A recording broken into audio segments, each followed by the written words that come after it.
is. Police released the security video from the Los Angeles break-in and assault. They're asking the public's help, hoping that someone could put a name and location to that suspect right there. I want to bring in Dreeke. He's a retired FBI special agent who ran the Bureau's counterintelligence behavioral analysis program. Robin, thanks for being with us tonight. I mean, this seems like the kind of breakthrough that doesn't come along very much, almost like something that investigators would dream of. I don't think anyone expected it.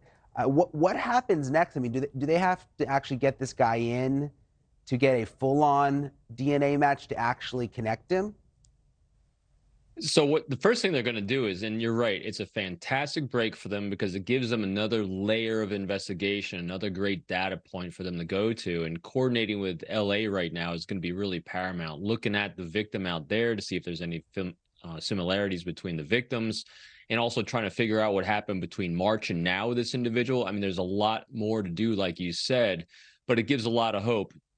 Getting DNA, an actual sample from him specifically, once they will make an arrest, is going to be paramount. Also, mostly for defense and prosecution, because they going to want it really firm. Because every time you bring in a bit of evidence, you have to have a great chain of custody. You have to show how the lab did things properly, because defense will tear it apart. So it's not just taking it off the victim through touch DNA or something like that. They're going to want a really good, solid job of collecting that evidence when it does go to prosecution.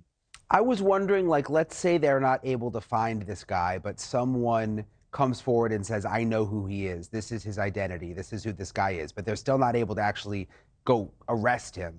Could they go to his family members and take DNA and then use that to connect him back officially?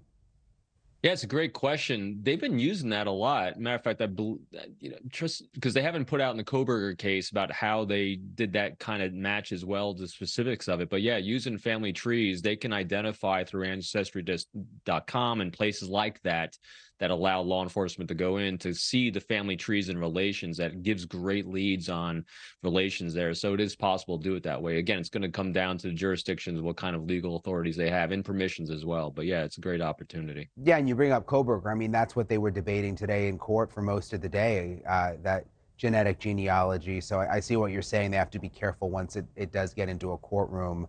That stuff can get kind of tricky. I'm curious. There's been this theory that Rachel Morin's murder was a random act.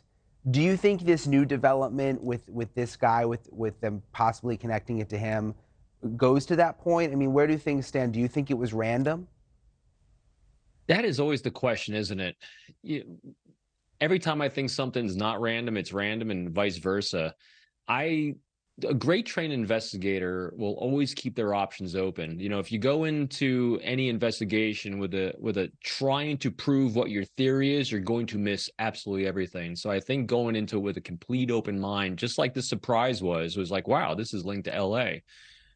If they had gone into it thinking it was a local thing, they might have missed that entirely or overlooked it. So I think and that's what I love about the police department work in this and Harvard, is they're doing a really great job, I think, of seasoned investigators with an open mind, going where the leads and information bring them, not trying to force it down there. So whether it's random or not, we've seen a lot of these things where we thought they were random lately and they really weren't. I think she might not have known him, but he might have been tracking her. That's why I'm still interested in the social media aspect of the last victim in March that we know of, and her, and whether this individual was tracking him that way, maybe. It's interesting what you say about detectives keeping an open mind. I hadn't really thought about that much until the Gilgo Beach murders, when we looked back at the investigation and there were people that they were zeroing in on and then ignoring other people because they thought it was someone else. I mean, that really does seem like an important component to these things, and it's probably hard to do. I mean, I'm just thinking about even the work that I do. You kind of zero in on something and you get focused.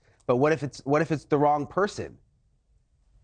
You great points there. Each of us is subjective to our own confirmation biases. Yeah. And if we're working solo, that's a real danger point. That's why we have surrounding us team members. We have what I call loving critics, people that are objective for us when we can't see the forest through the trees, because we get so locked into, we think we got the piece of information, the one that'll break the case. No, if you're looking at this one thing here, you might miss everything else over here because you're so focused on this. That's why working in teams is really important on these things with great people with great experience. People that have the reps and the experience to know how to conduct the investigation, Yeah. but they bring a childlike look at it so they can look at it with a fresh set of eyes every single day. Thank you for watching. Go to newsnationnow.com to find NewsNation on your television provider. And don't forget to click the red subscribe button below to get more of NewsNation's fact-driven, unbiased coverage.